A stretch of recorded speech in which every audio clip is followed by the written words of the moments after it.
Aquí comienza Diálogo Internacional. Atilio Borón y la cuestión latinoamericana en primera persona. Diálogo Internacional en AM530. Somos Radio.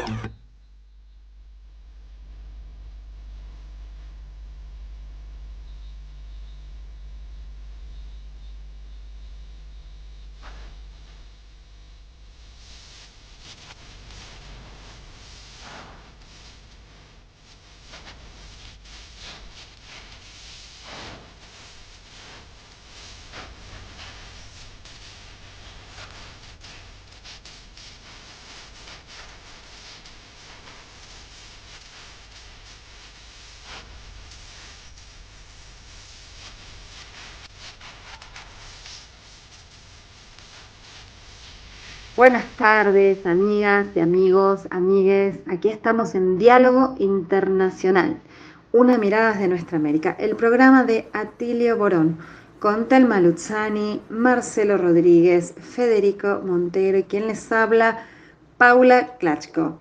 Como saben, Diálogo Internacional es una coproducción entre la radio pública de la Universidad Nacional de Avellaneda y la AM530 Somos Radio. Y estamos aquí, en la radio de las Madres de Plaza de Mayo, como todos los sábados.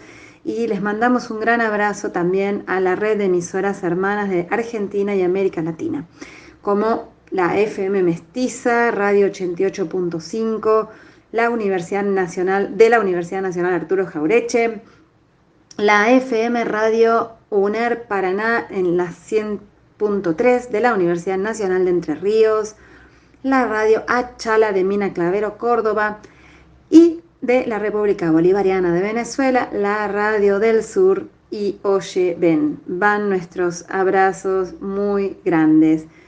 Y les cuento que hoy vamos a tener un programa muy, muy especial, porque va a consistir en una extensa y profunda entrevista, un extenso y profundo diálogo con el compañero, referente, teórico y ex vicepresidente del Estado Plurinacional de Bolivia, Álvaro García Linera. Les cuento que la entrevista fue grabada hace unos días, es extensa, es profunda, hemos podido ahondar en cuestiones históricas, teóricas, políticas, por supuesto, de Bolivia, de Argentina, de América Latina, en fin, les voy a dejar en un ratito más escuchando toda la entrevista, pero antes quiero agradecer a Ariel García, que fue el compañero que estuvo operando los controles durante la grabación de la entrevista. Y también, por supuesto, a nuestro gran equipo de siempre, a Juan Fierro, que es de Fierro, un productor tremendo, a todo el equipo también de la radio de la UNDAB, a Noelia Giorgi, a Mario Giorgi, a Rodolfo Amaui, también a Lalo Recanatini del Observatorio del Sur Global y a Lucía Cardarópolis, que es la compañera que acá en la Radio de las Madres nos hace las redes. Y también le mandamos un besito a Flor Frezza, que siempre está con nosotras operando los controles sábado a sábado. Bueno, no se pierdan lo que sigue ahora, y hay muchos temas también importantes, pero este es un programa especial que se lo dedicamos a esta profunda reflexión con este importantísimo intelectual de América Latina, Álvaro García Linera. Diálogo Internacional. Atilio Borón y un gran equipo analizan la cuestión latinoamericana en primera persona. Diálogo Internacional. Los sábados a las 18 en AM530. Somos Radio. Bien, hoy es un día muy especial para Diálogo Internacional porque tenemos en el piso nada menos que a Álvaro García Linera, que creo que no necesita ninguna presentación. Simplemente voy a recordarles que fue el vicepresidente de Bolivia durante toda la gestión, los 14 años de Evo Morales, y al mismo tiempo un hombre que ha reflexionado profundamente sobre los avatares de la historia contemporánea de América Latina y que ha publicado algunos materiales sumamente interesantes, algunos libros que son motivo de atención para nuestro público. Álvaro, un placer inmenso recibirte acá junto con todo el equipo de Diálogo Internacional, Paula Claccho, Telma Luzani, Marcelo Rodríguez, Federico Montero. ¿Cómo estás? Bueno, un saludo a todas las personas que nos oyen y un privilegio estar compartiendo con Telma, con Paula, con Atilio y ya me olvido los otros nombres, pero están aquí frente a mí. Muchas gracias por esta invitación. Bien, más que merecida. Bueno, como te decía recién, tal vez comenzar dándonos alguna visión panorámica que tengas tú acerca de este momento tan especial que América Latina está viviendo, donde algunos de nosotros pensamos que hay un relanzamiento del ciclo progresista y que somos conscientes de que es un relanzamiento que va a transitar por un camino erizado de peligros y de acechanzas. ¿Cómo lo ves tú, esa panorámica latinoamericana actual? Sí, comparto esta mirada, Atilio, de que estamos ante un segundo momento, una segunda oleada de transformaciones sociales en el continente. La primera se inició a inicios del siglo XXI y comenzó a mostrar debilidades en los años 2014-15. Vino un momento de contrarreforma conservadora, desde el 2015 hasta el 2019, y desde el 2019 hay una nueva oleada progresista que tiene varias características. La primera es que territorialmente más expansiva que la primera oleada. ¿No? La presencia de México, que anteriormente no se sumó a la oleada, o de Colombia, el gran portaaviones norteamericano enclavado en el continente latinoamericano, o Perú, a su modo, le ha dado a esta segunda oleada una dimensión territorial más grande. Si tú te fijas, salvando las diferencias, porque entre las izquierdas y el progresismo hay muchas variantes, pero tienes desde el sur latinoamericano hasta la frontera con Estados Unidos, gobiernos con distintos tintes de izquierda o progresista. Pero a la par de esta expansión territorial tienes una menor densidad. Quizás ese sea el costo. La densidad del progresismo es menor, es más débil. Las reformas son más limitadas, las dificultades son mayores. Es otro contexto, por supuesto. Los liderazgos se han modificado. Y lo que es más complicado, las hegemonías son también más... los liderazgos culturales y políticos de esta segunda oleada son más débiles. Es como una segunda oleada que llega más cansada. La primera oleada tenía un mundo en contra y América Latina apareció como un faro en medio de la oscuridad planetaria de imperio neoliberal.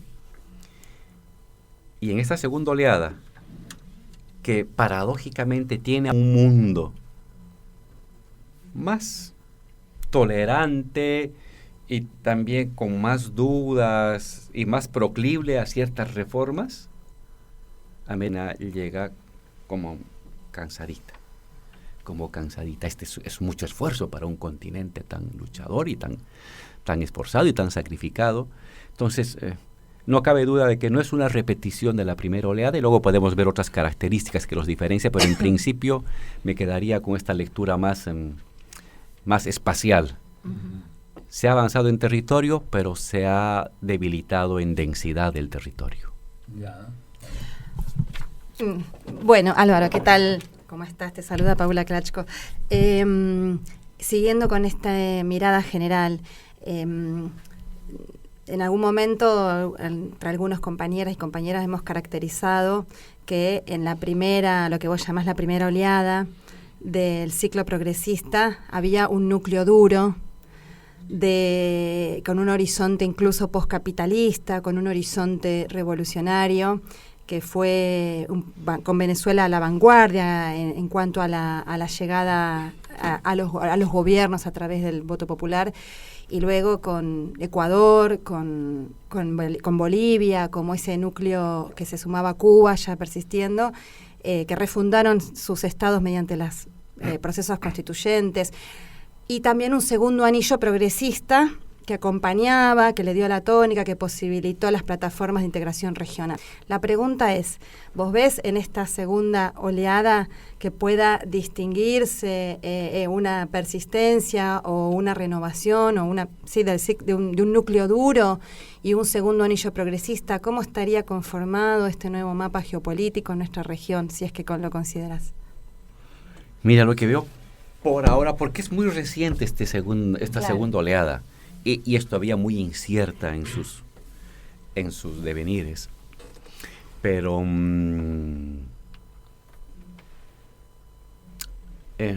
es una segunda oleada sin grandes reformas. La primera oleada, por ahora, y luego puede cambiar, pero la primera oleada se caracterizó que de entrada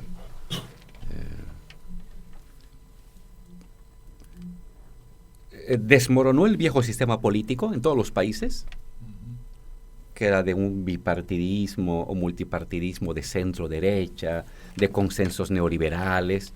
Lo partió, se enfrentó al sistema político tradicional, sin complejos, sin miedo, inauguró una nueva época política.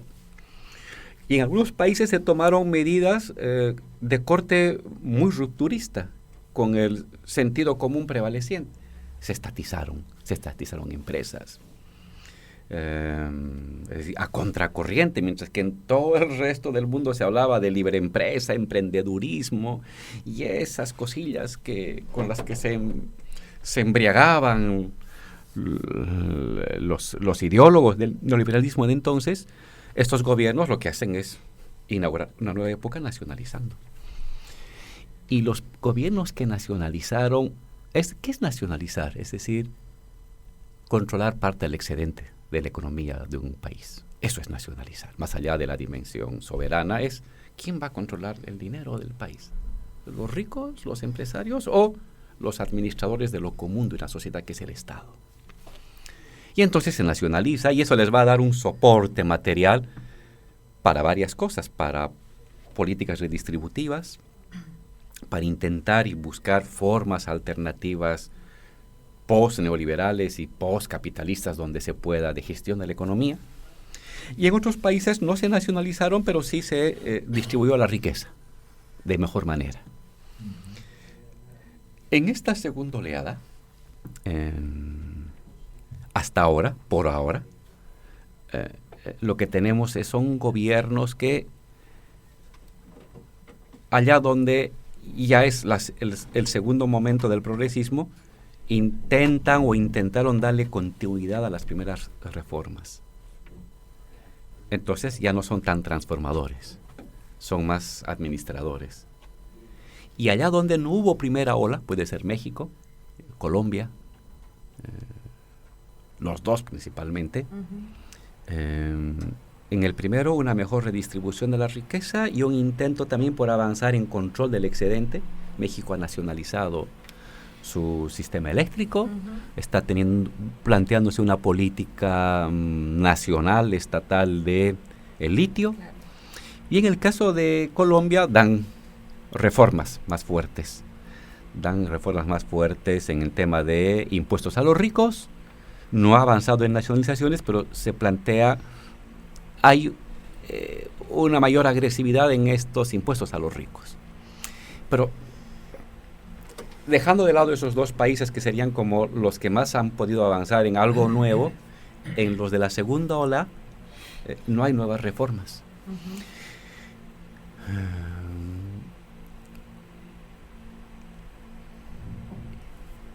Llegan al gobierno con la propuesta de administrar lo que se había hecho en la primera oleada, pero el mundo ha cambiado. El mundo ha cambiado por muchos motivos. No solamente ha cambiado porque hubo la pandemia y un encierro planetario y el Producto Interno Bruto latinoamericano cayó en 9%, es decir, regresamos a los años 1910. Sino que además hay una crisis mundial cada vez más expandida, inflación mundial, sino que también el mundo cambió cada país. La derecha es más feroz. La derecha ha salido de su estupor de la primera oleada, de los primeros años donde no sabía qué estaba pasando, ¿no? Se le había caído el teatrito de 30 años de hegemonía casi absoluta, y ahora vino el primer progresismo, estaba fragmentada, y ya para este segundo progresismo la derecha está más escorada a la extrema derecha, luego sale a las calles, sabe que tiene que dar la guerra cultural, aprendió de sus derrotas y entonces es más fuerte. Pero además la sociedad ha cambiado por fruto de la primera oleada. La primera oleada ha modificado no solamente la estructura redistributiva de la riqueza, sino también ha modificado la estructura de clases de nuestras sociedades. Pongo un ejemplo. Cuando tú sacas de la extrema pobreza, en el caso de Bolivia o Brasil, al 30% de tu población, las clases sociales están cambiando. Las aspiraciones se están modificando. Las formas organizativas de lo popular están mutando. Y eso ha pasado en mayor o menor medida del fruto positivo de la primera oleada. Es decir, la sociedad cambió. Ya no estás en los años 1999 o 2000, 2001, con las características empobrecedoras del neoliberalismo triunfante de entonces. Entonces, esta segunda oleada emerge con una idea de administrar la primera, pero en verdad ya la sociedad ha cambiado por motivos externos e internos, y entonces tienes esta segunda oleada sin respuestas para este nuevo momento. No basta administrar las reformas de la primera oleada, y no se anima a plantearse reformas de segunda oleada, reformas de segunda generación. Hasta ahorita, veremos qué pasa en los siguientes años, pero por ahora son liderazgos políticos más administrativos que llegan, pero para otro tiempo. La paradoja del tiempo actual es que ganaron proponiendo administrar los resultados de la primera ola, pero el mundo ha cambiado, y lo que el mundo en crisis demanda es audacia, reformas fuertes, y los líderes actuales de esta primera oleada están teniendo un desencuentro con esa realidad que exige reformas progresistas de segunda generación. Estamos con Álvaro García Linera en medio de esta muy interesante reflexión. Álvaro, tú decías, no se animan, ¿no es cierto?, a definir un nuevo paradigma transformacional. Ahora, ¿es que no se animan o es que realmente no hay ya fuerza suficiente, no hay movilización, no hay organización? Porque probablemente uno te podría decir, no, pero Boric, por ejemplo, Boric quisiera animarse, Alberto quisiera animarse, pueden, supongamos, ¿verdad? Toda una hipótesis, ¿verdad? ¿Tienen con qué? ¿Cómo lo ves? Es una pregunta muy interesante, Atila, muy interesante. Sí, las movilizaciones de esta segunda oleada son más débiles que de la primera. Y tú sabes mejor que yo que una movilización de la sociedad crea un ambiente cultural. Uh-huh. Un ambiente de transformaciones, que los líderes luego lo captan. Los líderes sensibles lo que hacen es captar y canalizar, empaquetar y canalizar eso, pero no se inventan los líderes las grandes reformas. Evo no se inventó nacionalizar el gas. Se generó en la sociedad un debate donde la ama de casa sabía que era un BTU y que era un TCF. Se politizó la sociedad y eso fue el ambiente que permitió que Evo pudiera nacionalizar. Y claro, en esta segunda oleada las movilizaciones son más débiles. Y el ambiente cultural que se puede crear también es más ambiguo, más complejo. Pero por otro, tanto en la primera como en la segunda, y más razón en la segunda, es posible cierto decisionismo estatal para ayudar a impulsar el debate y ayudar a impulsar la movilización. Es lo uno por lo otro. Es siempre uno por lo otro. Nadie puede decir cuál es el huevo o la gallina. Cuenta predisposición y acción colectiva y decisionismo y hasta cierto voluntarismo carismático, y se retroalimentan. Y yo creo que ahorita, en déficit de movilización social y debate cultural, un sano decisionismo político gubernamental pudiera ayudar a movilización social. De hecho, un poco eso fue el progresismo. El progresismo emergió en un momento de debacle de los viejos sistemas de partidos, y una fuerte decisión carismática de líderes que se atreven a hacer propuestas muy audaces en su tiempo para cambiar el propio horizonte cultural de la sociedad. Eso no tenemos hoy. Pero Álvaro, en Chile hubo... Hoy no tenía que mover el micrófono y lo estoy moviendo, se escucha bien. En Chile hubo una insurrección popular espontánea impresionante que comenzó en octubre de 2019. Se puede decir incluso que Boric mismo es hijo de ese movimiento que buscó un cambio político en la superestructura política. Después, bueno, se puede analizar puntualmente cómo fue la cosa en Chile. En Colombia hubo también un proceso insurreccional espontáneo de las masas populares, en Ecuador, en Perú también, mismo en Bolivia para retomar el gobierno. O sea que hay un plafondo, hay un proceso de movilización popular, por nombrarte algunos nada más. Sí, pero lo que no le corresponde, no hay su contraparte decisionista desde el Ejecutivo. Pongamos el caso de Chile. Una fuerte insurrección, una victoria esforzada, pero victoria movilizada de la gente. Las mismas elecciones son una forma de movilización colectiva. Para la gente no es un mero acto ritual, es una manera también de acción. Pero lo que hubo es una parálisis gubernativa. Mi hipótesis es de que hay en nuestras sociedades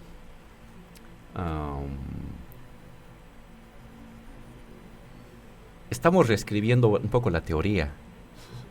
En nuestros procesos progresistas, el poder constituyente es el Ejecutivo, no es la Asamblea Constituyente.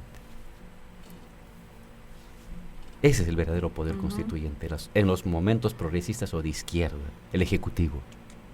La Asamblea Constituyente es la institución que va a consagrar, consolidar, legitimar a largo plazo el poder constituyente del Ejecutivo. Si no has comprendido eso, no estás entendiendo la historia latinoamericana. En América tiene que leer más a Lenin y a Gramsci que a Toni Negri. Me encantó. Muy sobre bien. este tema. Bueno, hay que leer más a Atilio Borón también, por supuesto. Porque así funciona. Entonces, tú tuviste en Chile una asamblea constituyente y el poder constituyente de facto, el Ejecutivo, paralizado. ¿Y entonces qué esperabas? Pero que los medios de comunicación fueron muy malvados.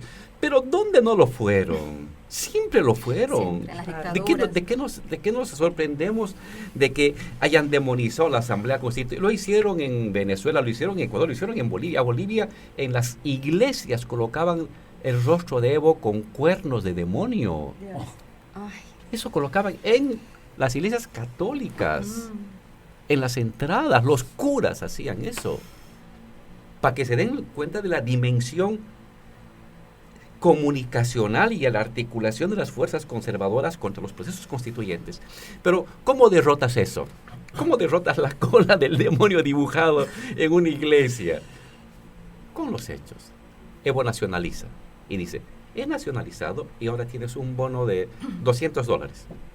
¿Qué es la Asamblea Constituyente? Que eso que he hecho no vaya para atrás. Claro. Esa es la pedagogía. No te vas a poner a discutir 500 artículos, no eres abogado, no eres especialista. La Asamblea Constituyente no es un tema para especialistas, porque ellos siempre tienen 500 especialistas mejor formados, o con mayor resonancia, o con nombres más rutilantes, para derrotarte. Pero los hechos no. Cuando tú le das a la gente, nacionalizar es que ahora tienes un bono y tu hijo va a ir a la universidad. ¡Listo! Eso derrota dibujo del demonio.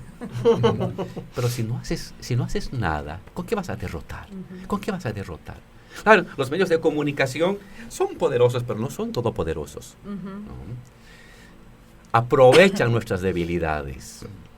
Entonces, en Chile no se pudo avanzar con la constituyente, no porque fue muy malvada los medios de comunicación, que siempre lo son, no me sorprende eso. Fue porque tuviste un gobierno que no tomó decisiones prácticas, porque tú tienes que ejecutar lo que has de hacer aprobar en la Asamblea Constituyente. Da educación gratuita, nacionaliza, distribuye la riqueza, hacen los hechos, lo que luego se está debatiendo por los especialistas y los 500 artículos, los 700, ¿no? Entonces, hay momentos en que el decisionismo político te debilita y te coloca a la defensiva. Y peor, esta es mi hipótesis, en tiempos de crisis económica, donde se articula inflación con recesión, inflación con escasez, son momentos de muchísima incertidumbre, de vaciamiento de lealtades. Inducidos por la clase dominante. Pero ¿no? también por tu experiencia. Y si tu gobernante de derechas o tu gobernante de izquierdas o progresista no te da respuestas concretas y prácticas sobre ese tema, vas a ir a buscar otra salida. El problema no es de la gente. La gente quiere una salida a su angustia de la crisis económica. La gente quiere una salida a que su dinero se le evapora de las manos. Claro. Y si no es el progresismo que te da una respuesta hoy, práctica, ¿qué va a hacer la gente? ¿Qué hace cuando no tiene salida? Pues apuntas a otro lado. Buscas por otro lado. El crecimiento de las extremas derechas en nuestro continente y en el mundo en general tiene que ver con debilidades, fracasos, ausencias y carencias de iniciativas de las fuerzas progresistas y de izquierda que no están entendiendo el momento y no están sabiendo responder a esas demandas de la gente. Es decir, no puede ser administrativo en un tiempo de angustia. Sobre Álvaro, eso te quería preguntar, Etelma, Álvaro, sí. disculpame, No, estamos te iba a hablando con presentar Álvaro. eso. Estamos hablando con Álvaro García Linera. Álvaro, sobre eso te quería preguntar, porque vos hablaste primero de la contrarreforma conservadora, que acá tuvo un personaje como Bolsonaro, que no está del todo desaparecido de Brasil.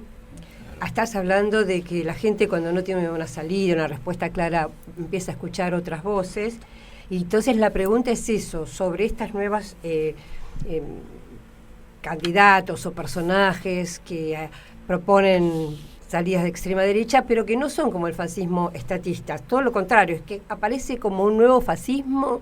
¿Cómo analizás vos este aspecto de la política que está apareciendo en los últimos momentos?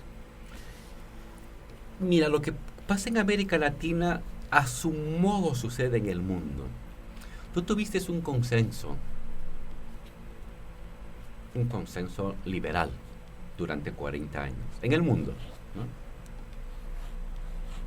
Asociado a la democracia. Estado mínimo, apertura de las fronteras, libre comercio, desregulación de la fuerza laboral, pérdida de derechos, y democracia liberal. Esto que funcionó en el mundo durante 40 años, en América Latina comenzó a mostrar claro, siempre en las extremidades se van a sentir las descompensaciones más rápidamente que en el corazón, que es donde más proteges, ¿no? Que en el centro. Pero es un síntoma mundial. Desde el año 2008, las tasas de crecimiento en el mundo han comenzado a caer. Y el Banco Mundial ha pronosticado que hasta el 2030 no vamos a crecer más del 2% en el mundo entero. Tú venías con unas tasas de crecimiento del 3.7 promedio mundial entre los años 80 hasta los años 2000. Desde los años 2000 hasta hoy, del 3.7 caes al 2.2, 2.3 y hasta el 30 va a ser 2. Tienes que el comercio se retrae. Sigue creciendo, pero ya no a la velocidad anterior. Tienes que los capitales transfronterizos siguen moviéndose en el mundo, pero ya no con la velocidad de antes ni con los volúmenes de antes. Tienes que surgen injusticias, surge malestar, se incrementan desigualdades, todo este debate que han hecho desde los años 2010 ahora, Piketty y los premios Nobel, en fin. Algo estaba mal. Y cuando la economía comienza a andar mal, los consensos se ponen en duda. O sea, el consenso neoliberal de centro derecha más socialdemocracia comienza a fisurarse. Es mi idea de tiempo liminal o de interregno. Se van derrumbando, aunque no han desaparecido los viejos paradigmas, las viejas creencias, las viejas certidumbres de estabilidad y crecimiento, y las distintas élites comienzan a apuntar por donde puedan. Unos dicen hay que perseverar, y otros dicen no, hay que cambiar y metamos un poco de proteccionismo, y otros dicen no, metamos autoritarismo y proteccionismo. Explota las ideas y las orientaciones de izquierdas y de derechas. Entonces, tú estás teniendo en el mundo, en ese interregno donde nadie tiene ya la hoja de ruta del porvenir, y donde la vieja hoja de ruta se muestra borrosa, poco creíble, poco seductora, comienzan a surgir múltiples propuestas. Y de esas propuestas fue Trump. Trump es un neoliberalismo soberanista. Sigamos cañonando las libres fronteras en otras partes del mundo, pero para Estados Unidos no. America first. Viene Biden, más lúcido, y dice, un momento, por aquí hay un problema. Mi votación se está yendo con Trump, ¿no? Entonces, recojamos esta demanda de la gente de proteger, de seguridad. Y entonces se implementan sus políticas de este nacionalismo económico norteamericano, ¿no?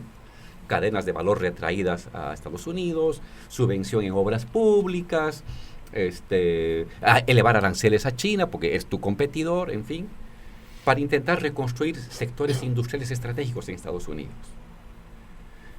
Entonces, ha surgido en Estados Unidos y en Europa a su vez un tipo de neoliberalismo prostituido, neoliberalismo soberanista, que es Meloni, por ejemplo, es un caso de ello. Orbán es un caso de ello.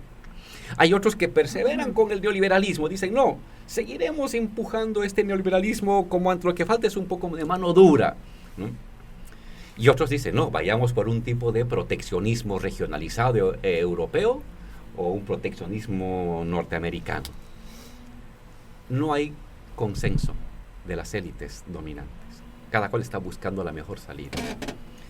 Entonces, así va a ser en el mundo y en América Latina. Vas a tener 1 o 2 décadas de mucha ambigüedad y de mucha incertidumbre, buscando por un lado y por otro. En América Latina está resurgiendo, y Bolsonaro era eso, ¿no? Era un neoliberal recalcitrante, autoritario, pero que para ganar elecciones al final se convirtió en un redistribuidor de riqueza, porque restituyó todo lo que había hecho Lula para intentar ganar las elecciones, porque no le funcionaba ya. El neoliberalismo ya no funciona como antes. Entonces se vuelven híbridos. Está surgiendo en algunos países de América Latina propuestas de un neoliberalismo, pero así arqueológico, si tú quieres, ¿no? Y vas a tener ese tipo de monstruos en un tiempo de incertidumbre general, en que el mundo aún no ha definido el nuevo ciclo de creencias, ni el nuevo ciclo del orden económico que va a regir su continuidad. Mi hipótesis es que nos movemos en ciclos de 40 a 60 años. Tuvimos el estado de bienestar o desarrollista de los años 40 hasta los años 70, y los años entra en crisis, derrumbe, movimiento del 68, victoria de Vietnam, movimiento estudiantil, incertidumbre, neoliberalismo desde los años 80 hasta el año 2010, otra vez incertidumbre, crisis, emergencia de progresismos, etcétera. te puede durar 10, 20 años y emergerá un nuevo orden económico y de creencias. ¿Cuál será? No se sabe. Pero en tanto no surge el nuevo orden, vas a tener este laboratorio de múltiples opciones, y por eso yo lo ligaba en este tiempo, en este interregno. Es muy difícil tener hegemonías largas. Vas a tener hegemonías temporales, historias temporales. Vamos a una pausa, seguimos enseguida con Álvaro García Linera acá en Diálogo Internacional. Diálogo Internacional. Atilio Borón y un gran equipo analizan la cuestión latinoamericana en primera persona. Diálogo Internacional. Los sábados a las 18 en AM530. Somos Radio. Bien, estamos de vuelta con Álvaro García Linera acá en Diálogo Internacional y bueno, seguimos con las preguntas, los comentarios. Adelante, Marcelo. Sí, ¿qué tal, Álvaro? Vos decías recién que para analizar América Latina es mejor seguir leyendo a Lenin y a Gramsci y no a Antonio Negri, ¿no? Me parece muy interesante. A quien estimo mucho. Sí. No, pero digo, por sus categorías, ¿no? Por el método de análisis. Y me parece que es interesante porque vos estás marcando diferencias entre los contextos históricos, entre la primera y la segunda ola de gobiernos progresistas, y también es diferente el contexto de la crisis capitalista que se está atravesando, ¿no?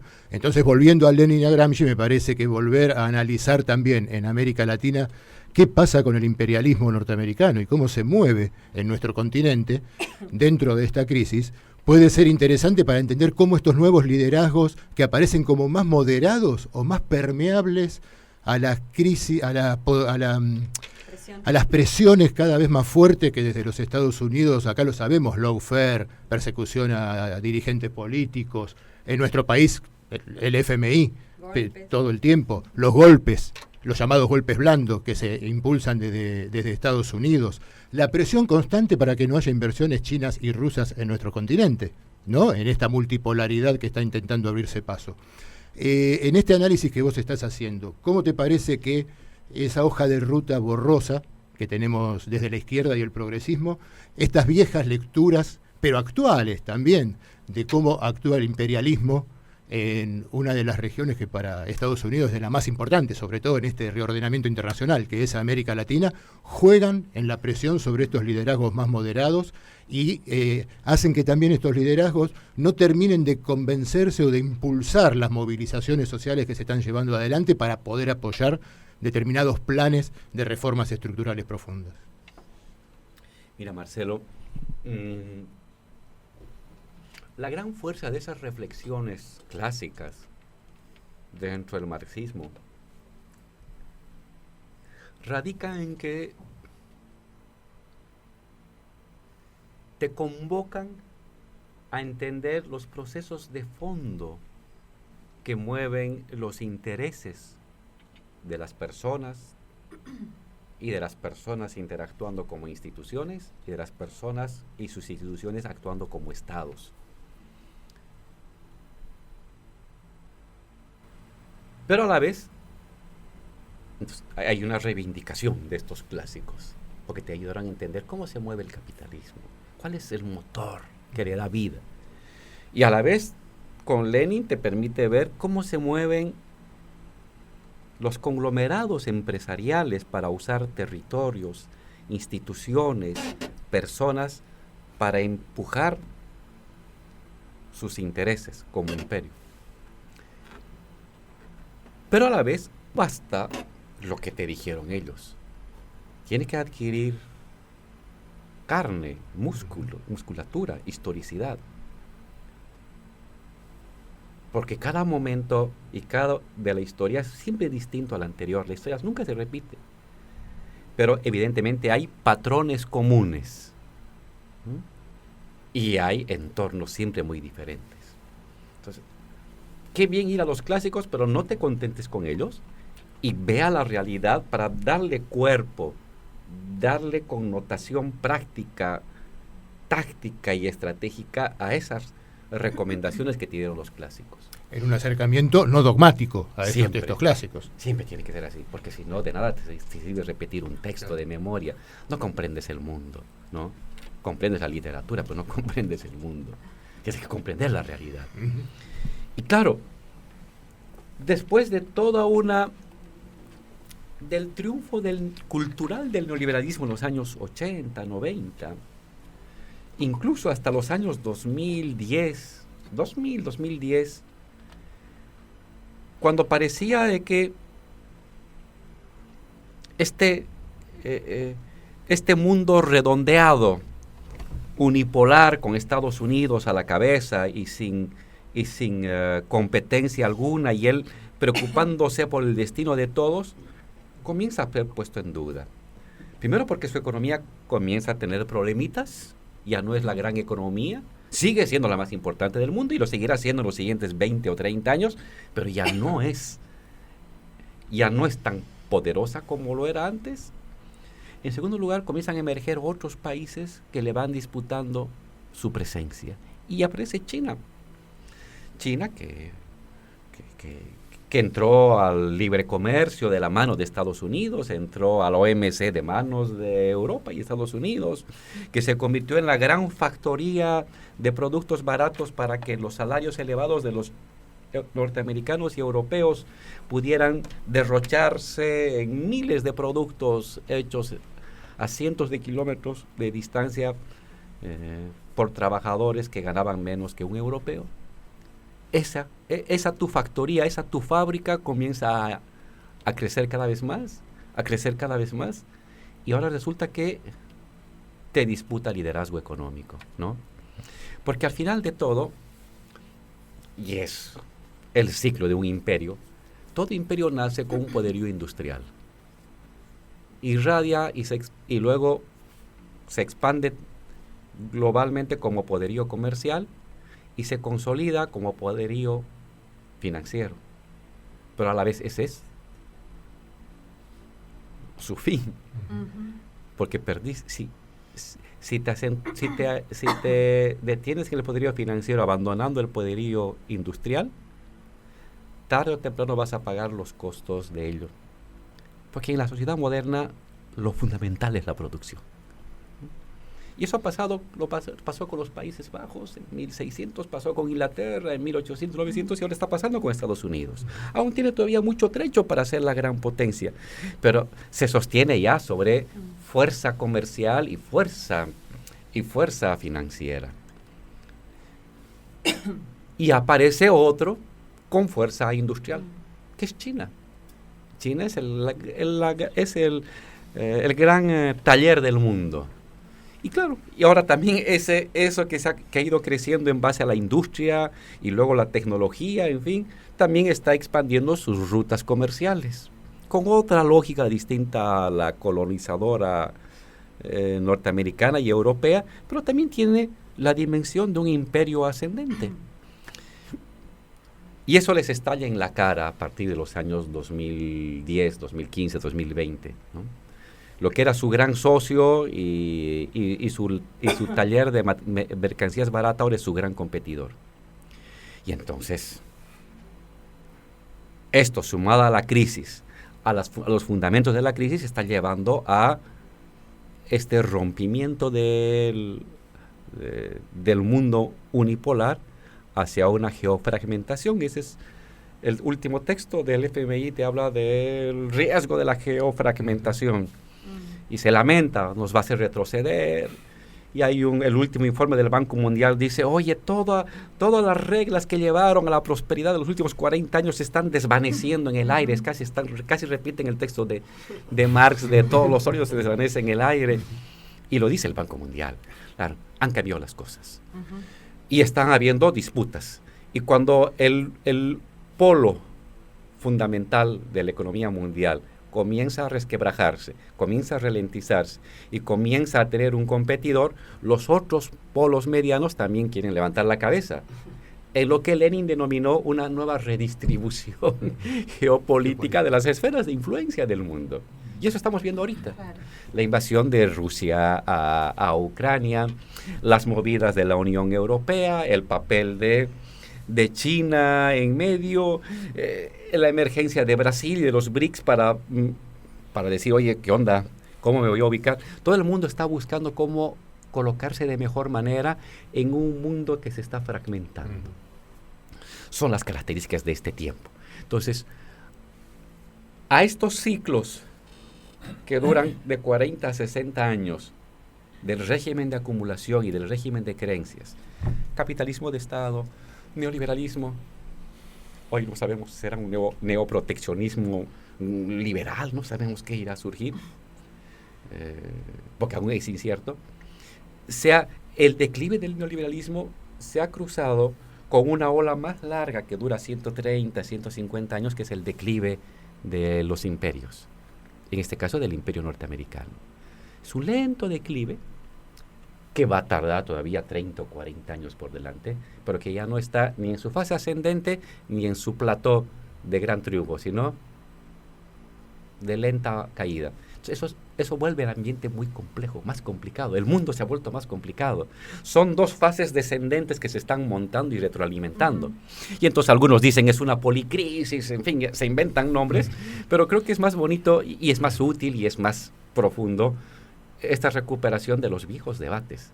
Hoy volverse a leer el texto de Lenin sobre el imperialismo te orienta muchísimo mejor que leerte las chapucerías del Fondo Monetario Internacional con sus fragmentaciones geopolíticas, ¿no?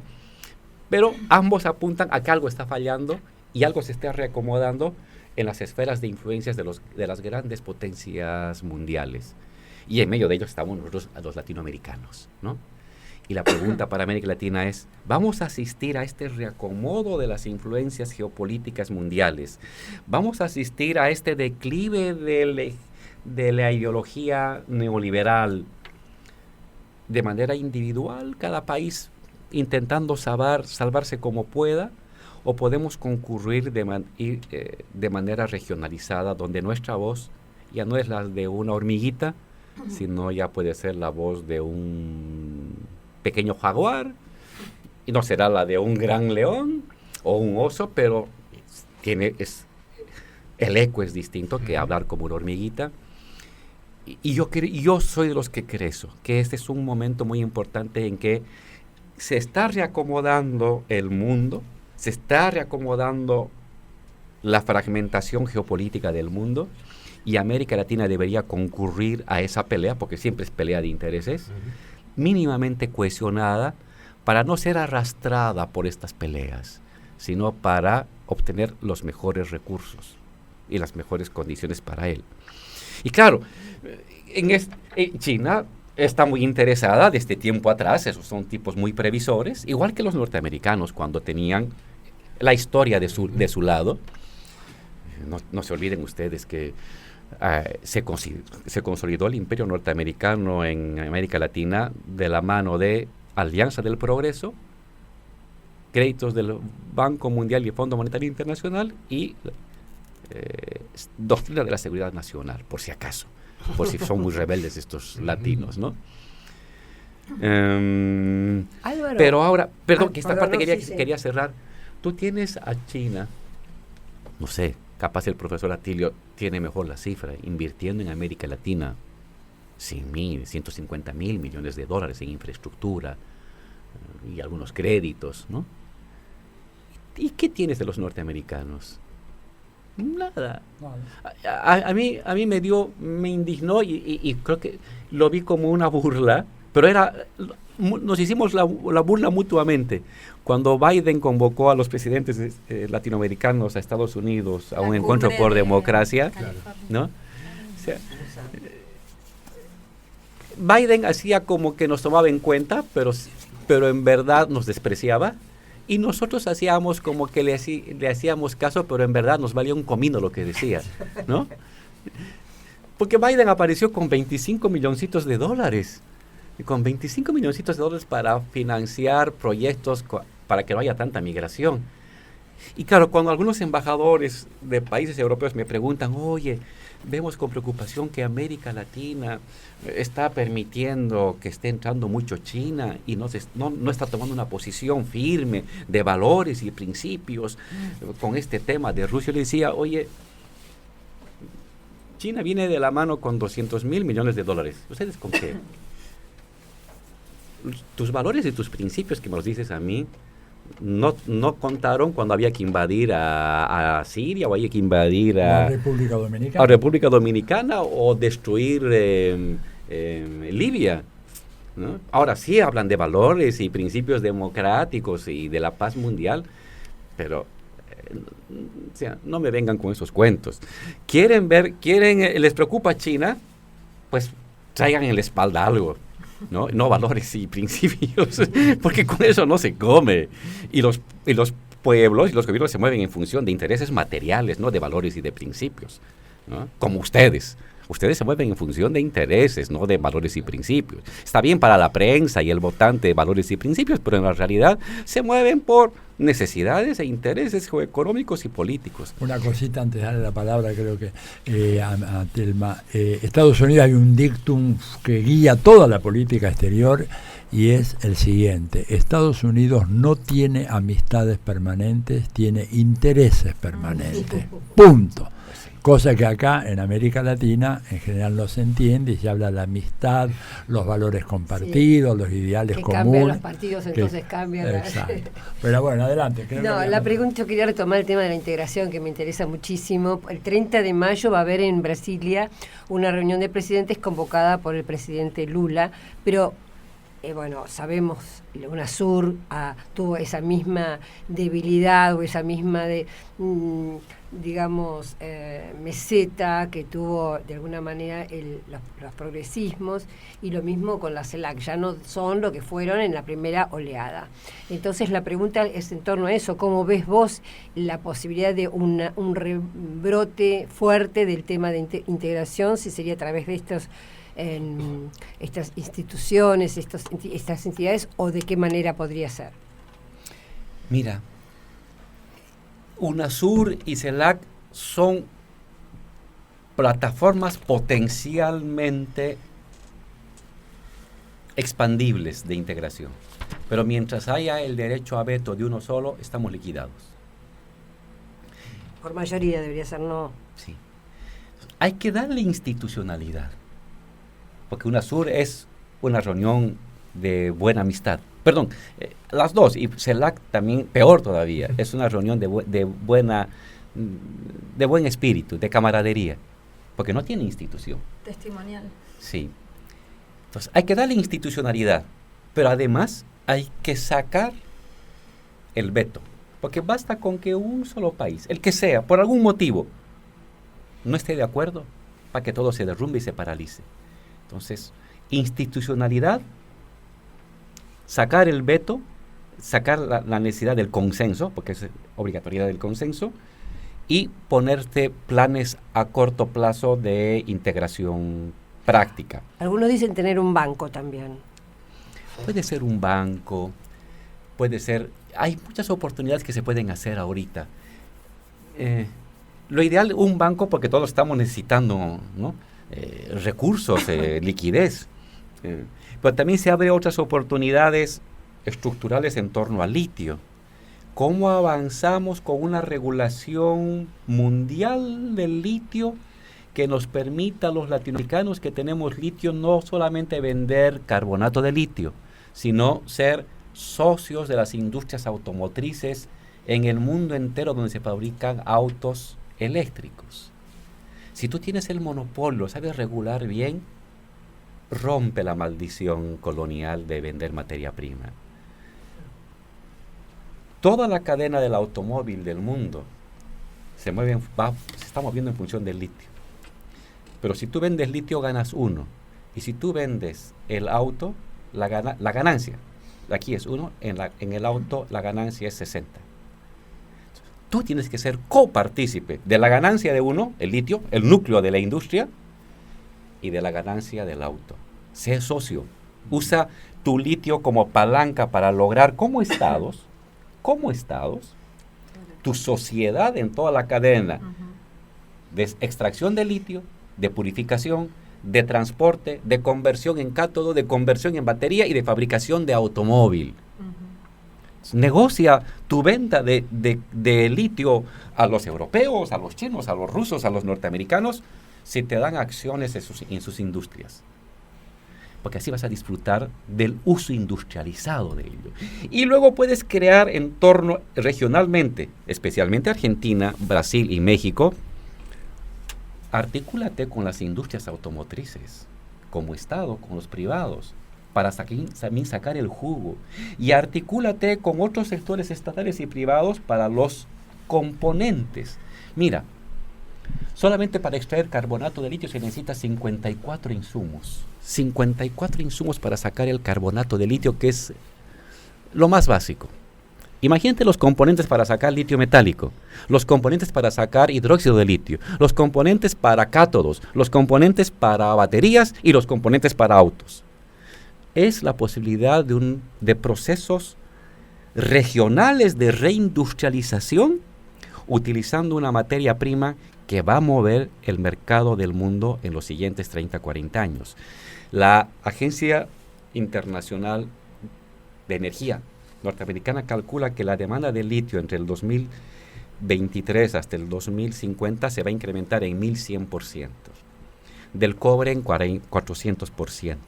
Del zinc en 350%. En fin.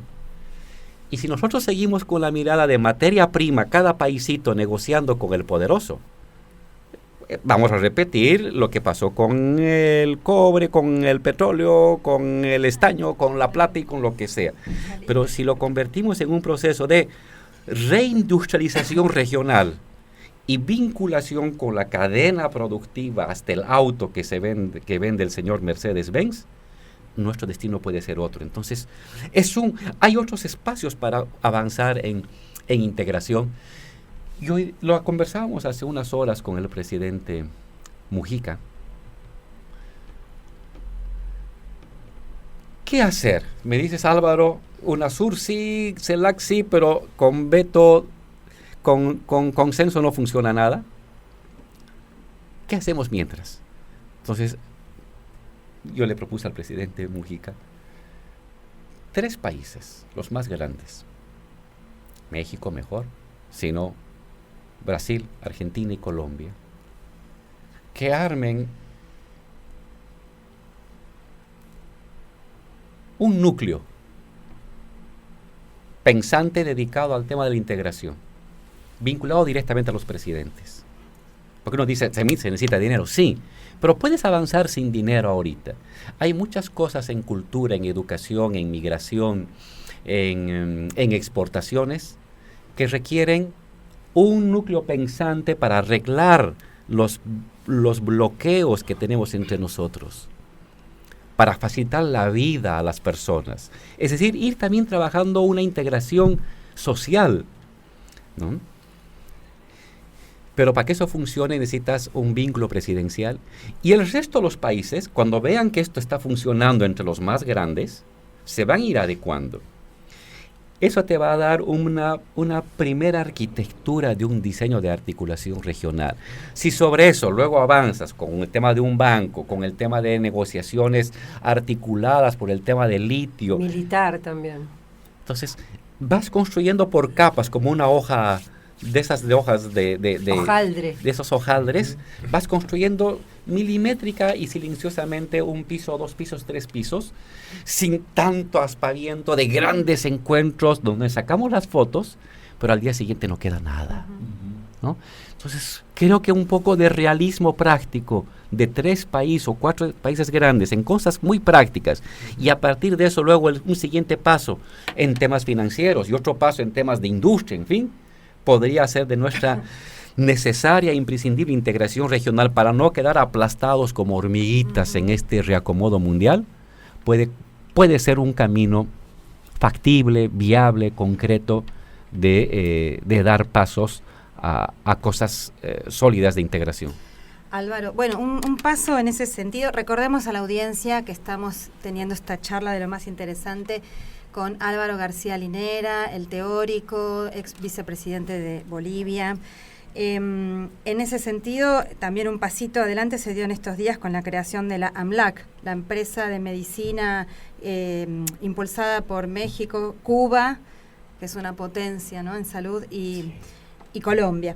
Pero te cambio, estaba ya con las propuestas y es sumamente interesante y espero que volvamos a esto de las propuestas, pero te llevo al tema anterior que estábamos hablando frente a la pregunta de Marcelo, de las crisis, también retomando lo que vos decías antes y lo que charlaste en el Congreso, en esta cuestión de la doble crisis, la crisis de ciclo largo que tiene que ver con la decadencia de los Estados Unidos como potencia hegemónica imperialista, como centro imperialista, una decadencia que no es inmediata, que puede ser salvaje, que puede, ¿no?, ser rabiosa, como decías vos, que no se cae mañana necesariamente, y sumado a la crisis también del patrón de acumulación a escala mundial, la llamada globalización neoliberal, que en ese momento, al mismo tiempo, también es un umbral para que emerjan desde los pueblos otro tipo de respuestas. Pero mi pregunta, que es, un poco compleja tal vez, pero si la crisis también, si esta crisis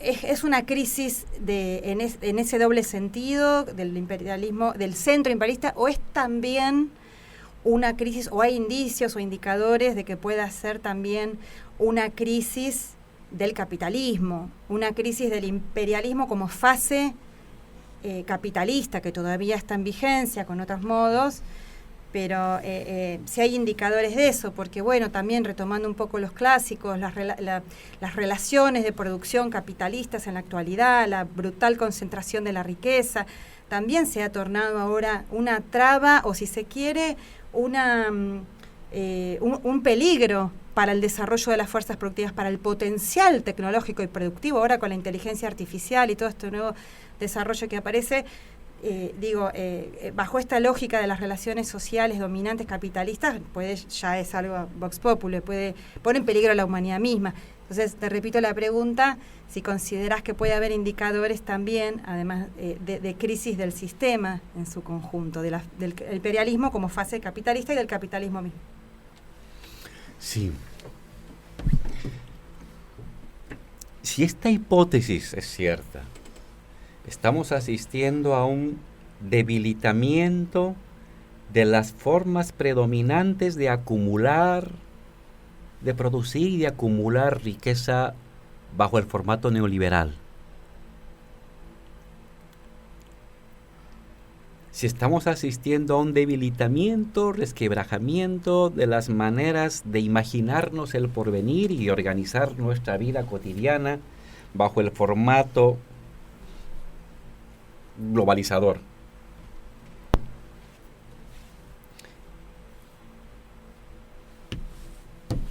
Es una forma del capitalismo que está entrando en crisis, pero la forma es el contenido también. No hay otro capitalismo que exista. El capitalismo exista como forma, siempre toma una forma. Entonces, el debilitamiento del modelo neoliberal, del modelo de libre empresa, del modelo de justo a tiempo.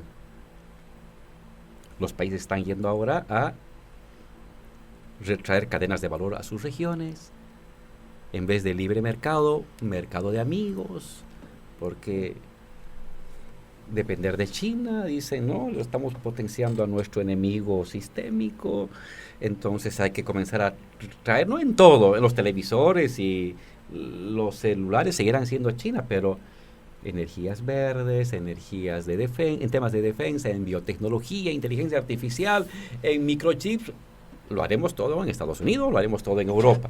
Hay un gradual neoproteccionismo en un intento de buscar un nuevo ciclo de crecimiento mundial del capitalismo, pero no está definido. Interregno. Todo puede pasar en ese interregno. ¿Que el capitalismo se reconstruya bajo otra modalidad? Sí. ¿Es lo más probable? Sí, es por el peso de la tradición histórica que arrastra 400 años. ¿Pero puede dar lugar a otra cosa? También. Por supuesto. Aquí pueden surgir electrones libres. La Revolución Rusa surge en un interregno. La Revolución Rusa, con sus momentos de soviet, surge en el interregno, está cayéndose el modelo liberal anglosajón, viene guerra mundial, reacomodo de potencias, no se vislumbra qué es el porvenir y surge la Revolución Rusa. Y también va a surgir el fascismo. Claro. Y en medio de esa turbulencia se va a construir el capitalismo de Estado con bienestar o desarrollismo en el caso latinoamericano, ¿no? Pero los años 10, 20 y 30 es el gran laboratorio del capitalismo. Su reconstitución remozada o la posibilidad de su superación. ¿De qué depende? De las luchas, de la organización, de las resistencias, de las clases sociales que hagan o que no hagan. Pero es en este interregno donde se define el DNA del siguiente ciclo, el que sea. Ciclo autoritario. Traducí DNA, por favor. La información, la información del núcleo de la célula, ¿no? donde está compuesta lo que eres tú. Tu color de pelo, tus ojos, tu nariz, tu boca, está en el DNA, ADN de la célula. Sí. Entonces, ahí está. Aquí es donde se va a definir qué es lo que hagamos en estos tiempos turbulentos. Y muchas veces el interregno está marcado por desazón, por incertidumbre. Claro, porque todo lo viejo que creías ya no funciona como funcionaba antes. Tus viejas certidumbres comienzan a debilitarse y encima no surge algo nuevo a lo cual aferrarse. Y entonces es estupor, desafección, tristeza. Y en momentos de esos arrebatos que intentan jalar la esperanza a las personas. Los neoautoritarismos, los neoliberalismos autoritarios que se están planteando en algunos países de América Latina son esos intentos de arrebatos tristes, son esperanzas tristes, porque son esperanzas también, pero claro, fundadas en la competencia, el individualismo, pero son esperanzas, es algo al cual creer. La gente en este tiempo, en este interregno, después del estupor, la desafección, la frustración, el desencanto que va a atravesar y que estamos atravesando, tarde o temprano va a aferrarse a algo. Tiene que aferrarse. Si serán propuestas de izquierdas, será por sus luchas, sus iniciativas, su audacia, sus carismas. Y si será por fuerzas de derecha, será porque nosotros no hicimos nada.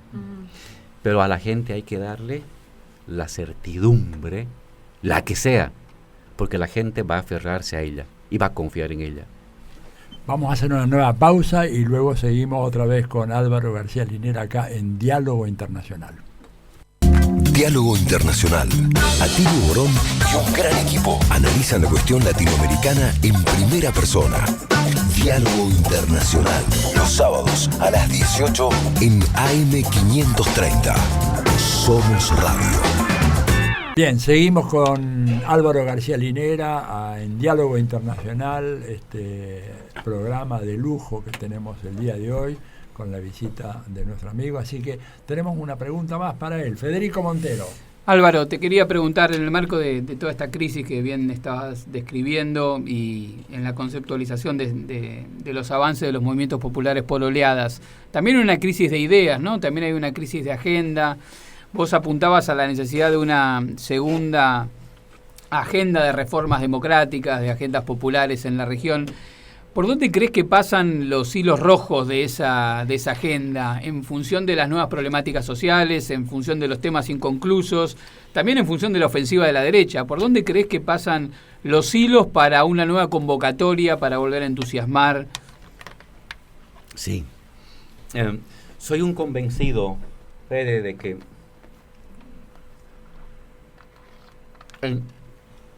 para tiempos extraordinarios como estos, de crisis en todos los terrenos, de ambigüedades extremas y de incertidumbres aumentadas, necesitamos medidas fuertes, un decisionismo gubernamental y debate social en torno no solamente a cómo continuar lo que se hizo, Ujú. o cómo preservar lo que se hizo, sino de cómo construir algo nuevo más. Sobre esa base, algo nuevo. Qué bien lo que se hizo en la primera oleada, excelente, perfecto. Pero ya es insuficiente, el tiempo ha cambiado, las necesidades son otras. Y ahora hay que dar un nuevo salto. Y eso le hemos llamado reformas de segunda generación progresistas. Que jalen el tiempo de nuestro lado, que nos devuelvan la iniciativa. Mi pavor es que le estamos entregando la iniciativa de los cambios, terribles, pero cambios, a la derecha y a la extrema derecha. Que el progresismo se ha paralizado, que el progresismo está desorientado. Y cuando la gente tiene problemas de economía, no hay nada peor que la desorientación o la ambigüedad. Cuando las cosas van bien, puedes darte el lujo de ambigüedades. Pero cuando las cosas están mal en la economía, no. Es casi criminal la ambigüedad. Necesitas propuestas contundentes, prácticas, visibles, palpables.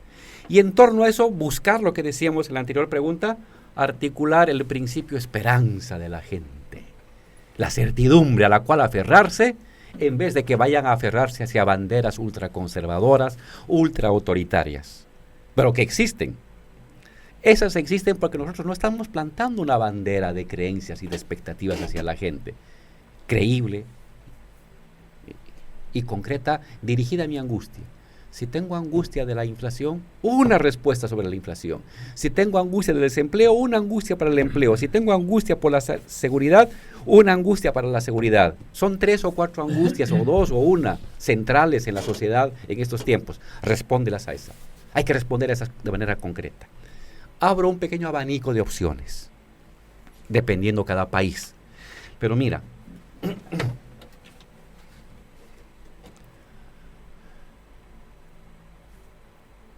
toda solución de crisis económica se la resuelve o ajustando a los ricos o ajustando a los pobres. No cae del cielo la solución. Y el progresismo siempre ha optado para ajustar a los ricos. ¿Te ha de llevar a enfrentarte? Sí. Es más, necesitas tú un enemigo. Claro. Necesitas un adversario. No puedes avanzar sin un adversario, sin un poderoso culpable de tus males. Si tú no dices un adversario, a vos te van a convertir en el adversario y en el enemigo culpable de los males de la gente. Construye un adversario creíble, argumentable de por qué, pero tocable. La gente necesita tocar. ¿Por qué está mal? No le respondas con ambigüedad, ni le respondas con amiguismo. Ni con moderación. Pues sí. La moderación es eso, me llevo bien con todos.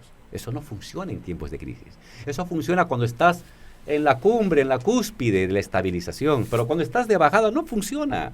El tiempo liminal es un tiempo de bajada y ahí la gente necesita respuestas concretas, adversarios concretos y salidas concretas. Impuestos a los ricos. La manera de tener dinero es elevar los impuestos a los ricos. De emergencia, temporal, 4 o 5 años, 8 años, no, tuve.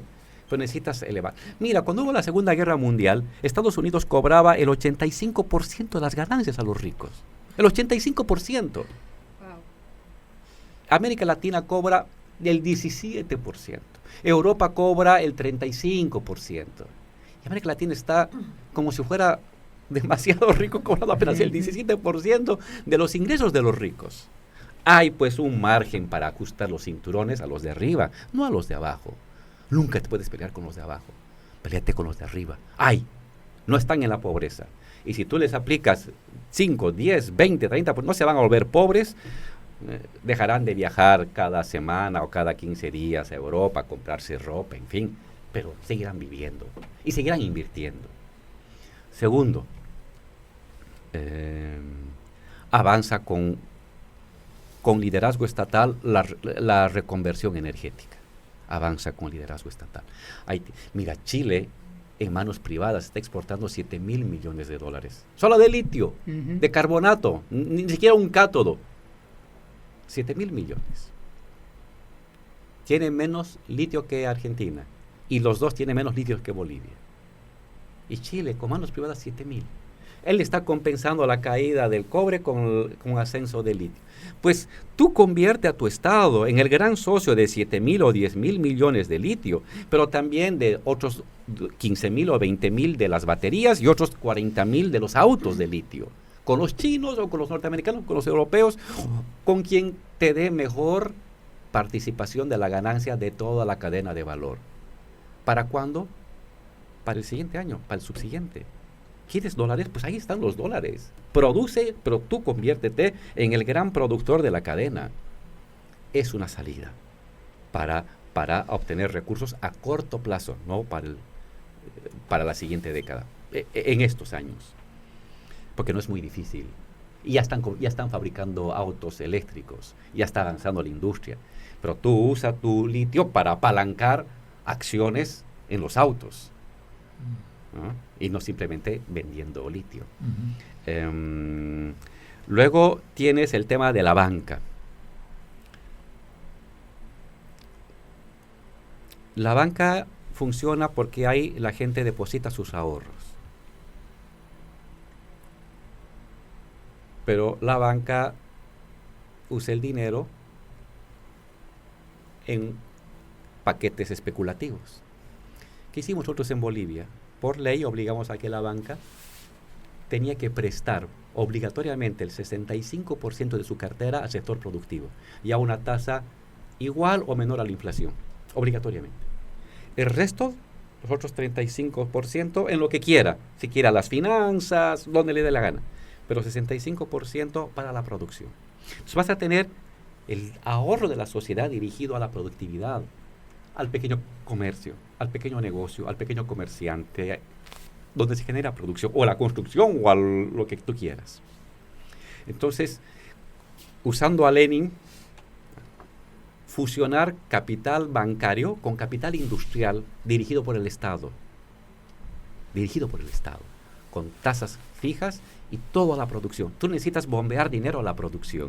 Sales del hueco produciendo, no especulando. Entonces, utiliza el ahorro social para empujar producción de la pequeñita y la grande, fundamentalmente la pequeña y la mediana, porque los grandes pueden conseguir en los mercados externos financiamiento, pero el pequeño y grande no. Y somos un país de pequeñas y microempresitas. Fináncialas, poténcialas, expándelas. Luego puedes aplicar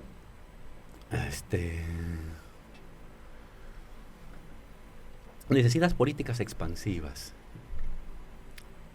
Biden ha aprobado un paquete de $200.000 millones para generar 2 millones de empleos y reconstruir todas las carreteras, las puentes, las escuelas, los sistemas de transporte, los autobuses de los niños. Sí, porque necesita dinamizar actividad laboral. Una inversión en actividad productiva del Estado se multiplica por 10. Es la hipótesis de Keynes y funciona en cierta manera, en algunos casos funciona la hipótesis de Keynes, ¿no? Esta idea de la demanda agregada. Necesitamos obra pública, pero productiva. No solamente bonos, sino productiva. Que se construyan carreteras, que se construyan casas, que se construyan edificios, que se construyan escuelas. Y mira lo que dice Biden, ¿no? En su último discurso dice, en Estados Unidos, todo edificio, toda autopista va a ser construida con cemento norteamericano, con acero norteamericano, con plásticos norteamericanos, para norteamericanos. No es un loco. Se da cuenta de la gravedad de la crisis y cómo hay una desafección de la población hacia las lealtades de sus élites anteriormente. No es por buena gente, es para reafirmar la lealtad de su sociedad. Pues nosotros estamos atravesando también por una desafección y un alejamiento de lealtades. Y esa se reafirma con propuestas económicas, con resultados económicos, ¿no? En fin, un debate en torno a eso, un debate en torno a la economía. Ujú. Mi gran angustia en el continente es que, así como nosotros ganamos el debate cultural en los años 2000, 2003, de cómo cambiar nuestros países, Sí. y lo ganamos, porque la derecha no daba respuesta, hoy nos están ganando ellos. Así es. Ellos tienen respuestas y nosotros tenemos parálisis. Hay que retomar el liderazgo en el debate social. Y fundamentalmente hoy por hoy, mientras haya crisis económica, economía. El debate fundamental hoy pasa por la economía. Y creo que es un lugar donde el progresismo está mostrando mayores debilidades y ellos mayor audacia. No le dábamos importancia a lo que decían hace 5 años atrás. Parecían unos locos marginales. Pues esos locos marginales son ahora el centro de la política. ¿Por qué?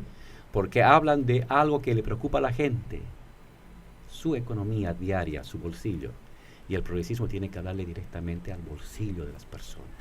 Álvaro, has dicho que algunos temas te angustian y nos angustian a todos nosotros, entre ellos este último que acabas de mencionar, pero no queríamos dejar pasar la oportunidad de tener esta visita tuya acá en Diálogo Internacional para que nos digas cómo ves las perspectivas de Bolivia en un momento como el actual, en donde vemos con mucha preocupación un debate muy muy fuerte que se está dando entre Evo, Lucho, David, ¿no es cierto? Que no es privativo de Bolivia, porque de alguna manera se reproduce también acá en la Argentina y lo vemos reproduciéndose también en Chile, digo, pero en Bolivia adquiere una gravedad extraordinaria, además porque hay elecciones en prácticamente 2 años.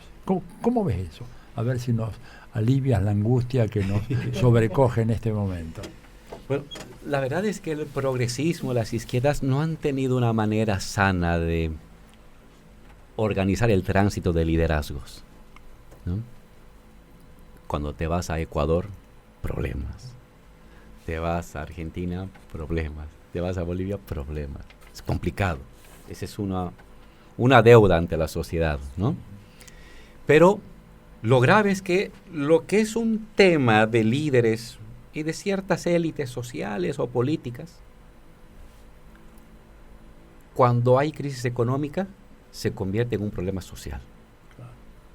Cuando no hay crisis económica, es un debate de élites, de los políticos. Pero cuando hay crisis económica, la gente se pone atenta, participa, toma partido, genera distancias, crea odios, crea resentimientos. Hoy por hoy, en el caso de Bolivia, hay un grave problema de luchas intestinas abierto, descarnado, casi sangriento en el sentido simbólico del término. Pero por suerte todavía tenemos una pequeña lámina de acero económica que le da cierta impermeabilidad a la sociedad. No es un debate que haya penetrado las estructuras sociales. Cualquier rato lo hace.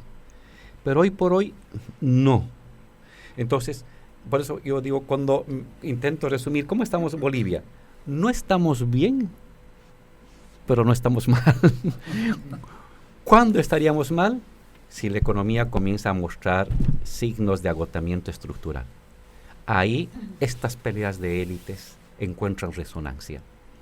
Entonces, hoy en Bolivia se ha abierto, la economía no está mal, aunque hay signos de que puedes tener problemas, son baches que hay que rápidamente resellarlos antes de que sea gigante. Tienes una inflación del 3%, tienes un crecimiento del 3.5-4% de manera sostenida desde el año 2006, a excepción del golpe de Estado y la pandemia. Tienes un incremento de las exportaciones, estás teniendo problemas de divisas, que es un problema mundial. Hay una escasez del dólar. No como acá, pero comienza a surgir.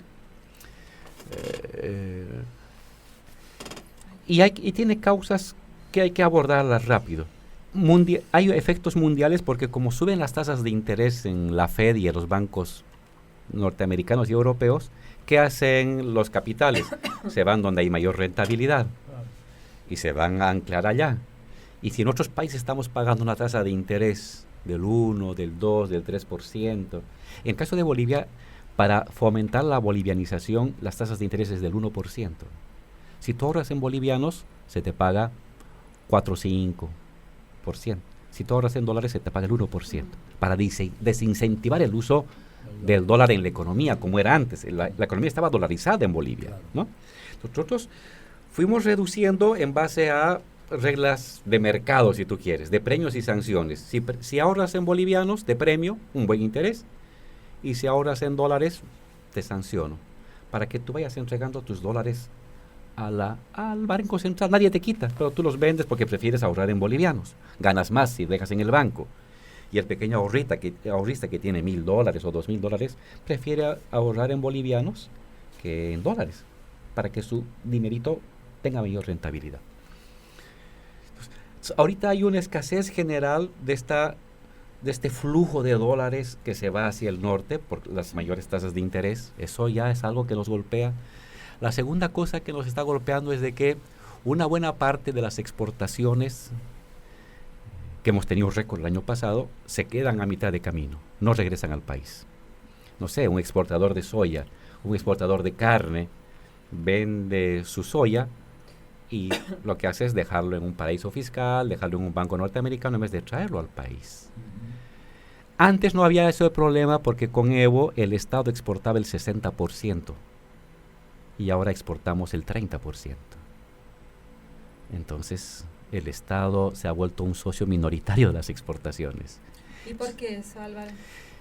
Porque se nos han atrasado con la pandemia, el golpe, proyectos que tenían que ver mantenido el liderazgo del Estado, especialmente en exploración en gas y el litio. El litio ya tiene que haber estado ahorita en su segunda industria funcionando.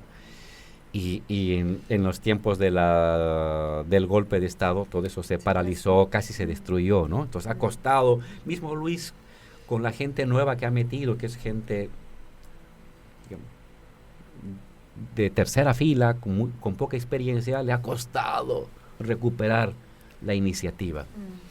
Y entonces vas a tener un año más donde el Estado no es el principal exportador. Cuando comience a funcionar lo del litio, el Estado va a recuperar un 45% de las exportaciones, pero vas a tener 1 o 2 años donde eres la minoría del 30%. Y entonces ahí hay también soluciones, siempre hay soluciones del lado del pueblo. Junta a los empresarios, diles metan sus dólares o impuestos va a tu empresa y siempre tienes un muerto. Si eres empresario tienes un muerto escondido en el carpetazo. Sí, siempre. Siempre tienes ahí un problema con impuestos. Siempre has hecho alguna cosa trucha. Pues impuestos te va a revisar con lupa. Mete los dólares para vos, no es para quitártelos. Pero aquí invierte.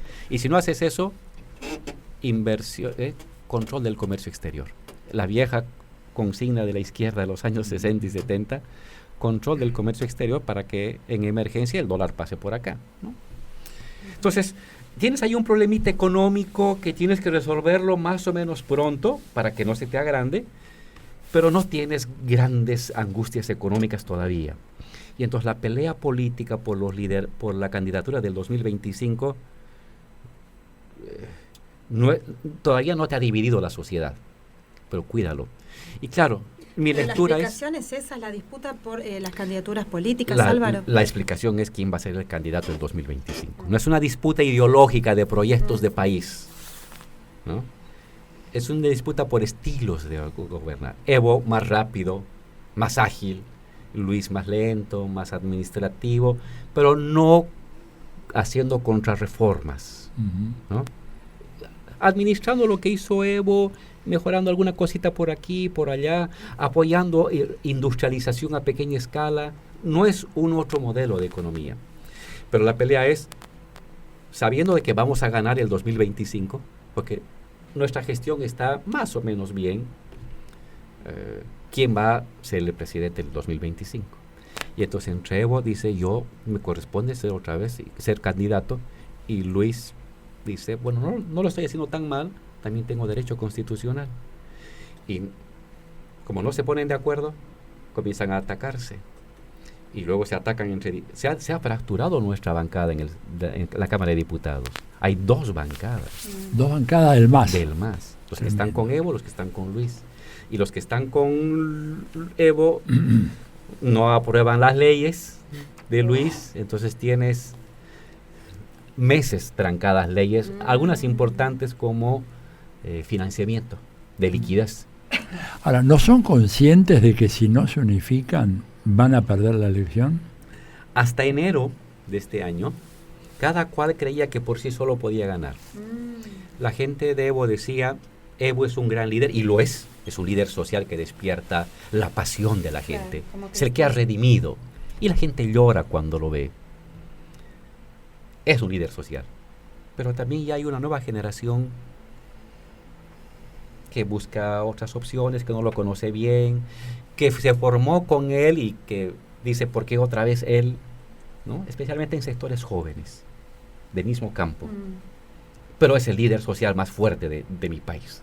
Tiene un liderazgo, una votación garantizada, como la tiene Cristina. Y Luis, que decía, a Evo ya no la quiere la clase media de la ciudad, y yo sí tengo vínculo con él. Decía eso Luis, puedo ganar sin Evo. De hecho, Evo es un estorbo para mí. Pero, eso decía Luis, ¿no? O la gente de Luis. Pero resulta que él se ha peleado con sectores medios. El último paro de Santa Cruz, de 36 días de toda la ciudad, que es la ciudad más poblada de Bolivia, y es el epítome de la clase media, se ha peleado con ella, lo ha detenido a este líder Camacho, ultraconservador de derecha. Pues, lo que parecía ser su fuerte, clase media, ahora se ha resquebrajado. Hasta enero o hasta diciembre, ambos estaban seguros de que iban a ganar solos. Ahora ponen en duda, pero ya han entrado a peleas muy personalizadas, de ataques muy personalizados de uno con el otro. Y muy duros, ¿no? Y muy duros. Y entonces, eso me da miedo, que si esto se intensifica, lleguemos al 2025 escindidos, y si bien Evo ha de tener un voto social muy popular, muy indígena y campesino, Luis, si va por separado, se va a llevar un pedazo del voto. El Estado te da voto. Si no estás administrando mal, aunque no seas un líder, Luis no es un líder social, David Choquehuanca no es un líder social, pero tienen el Estado de su lado. Y eso va a mascar. Será el 10, será el 20, será el 25%, pero lo que ahorita juntos te podía dar el 55%, se va a repartir 30-20, 20-30, 25-25. Y entonces vas a tener dos minorías. Y si a eso le sumas que la derecha pudiera aprovechar para unificarse y articular su 40, su 45%, ellos ganan. Entonces, hoy por hoy, ir separados a las elecciones del 2025 entre Luis, Estado, y Evo, es la derrota. ¿Y los movimientos sociales qué postura toman en ese sentido? En esa disputa. No están en esa pelea. Los dirigentes siempre más cariño por Evo. La base no toma postura porque ahorita no es un problema ese para ellos. Pero los dirigentes sí, los dirigentes se acercan más a Evo, pero después de 3-4 meses el aparato de Estado te puede garantizar lealtad construyendo una escuela en la comunidad del dirigente, o en fin, y entonces se vuelven luego luchistas. Y abajo no está este debate, pero si el Estado se pone en campaña, te puede fracturar lo social. Porque no es un Estado débil. En Bolivia el Estado controla el 30-35% del Producto Interno Bruto. Somos un país pequeño, pero un Estado más o menos fuerte. Sí te jala votación, ¿no? Entonces, ir a elecciones con este frente fracturado sería ir a la derrota, sería un suicidio político. Y claro, lo que intentamos hacer ahora es que se hallen canales de encuentro, de acuerdos, de pactos, de treguas, para no escindir este exitoso bloque social popular boliviano que es sólido en América Latina, pero que pudiera dejar de ser sólido si nos enfrentamos entre nosotros el 2025. ¿Y hay algún buen candidato a vicepresidente? Hay siempre muchos buenos Porque candidatos. tú has sido, ¿verdad? Has sido el gran vicepresidente de Bolivia. No, gracias. Pero yo les digo, le dije al compañero Evo, este no es mi tiempo, Evo. Ah, le has dicho eso. Sí, del 2021, cuando él no es mi tiempo. Yo estoy en los tiempos de la efervescencia social y que hay que construir y ahora hay que administrar.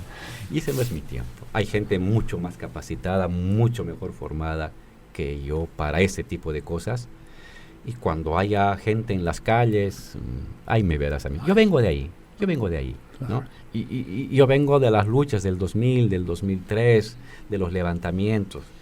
Ahí me forjé y ahí encontré la hermandad con Evo, al calor de la batalla, no al calor de la gestión. No es mi lugar. Otros lo van a hacer infinitamente mejor. ¿Por qué no Evo y Luis? ¿Por qué no Evo y David? Está muy bien para ellos, pero para mí no. Yo estaré en las bases a la espera de una nueva insurrección para llevar en mi mano una lata de gasolina o llevar el fósforo. Ese es mi lugar. Ese siempre ha sido mi lugar. Y estoy ahí muy cómodo. Y hablando con los jóvenes para intentar renovar las ideas, renovar los espíritus, ¿no? Que no se peleen mis compañeros de arriba. Voy a votar por ellos, juntos. Pero abajo tiene que emerger otra vez el espíritu del debate, de la rebeldía y de las nuevas ideas y de las nuevas reformas que harán del progresismo ya no meramente un administrador de las primeras, sino un constructor de nuevas reformas que duren 40 años, ojalá. Álvaro, le has puesto un broche de oro a la entrevista. La verdad que te deseamos lo mejor en esta otra misión que estás cumpliendo en Bolivia. Y ojalá que Evo y Lucho se sienten y se den cuenta de que corren el riesgo de producir una regresión fenomenal en Bolivia si es que por esas divergencias que, como tú dices, son menos de proyecto y más de ambiciones personales, Bolivia volvería a manos de una derecha que vendría animada por un afán de revancha y de escarmiento que haría un retroceso tremendo a ese país. Así que bueno, ojalá que tal cosa no ocurra. Estamos a tus órdenes en esta radio madre, radio de la Universidad Nacional de Avellaneda, en este programa. Lo que podamos hacer para facilitar ese encuentro, ¿no es cierto?, entre Evo y Luis, lo vamos a hacer. Así que te agradecemos mucho que hayas estado acá con nosotros. Gracias a todos ustedes. Ha sido un honor, un lujo haber estado acá y compartido con ustedes ideas. Muchas gracias. AM530. Somos Radio.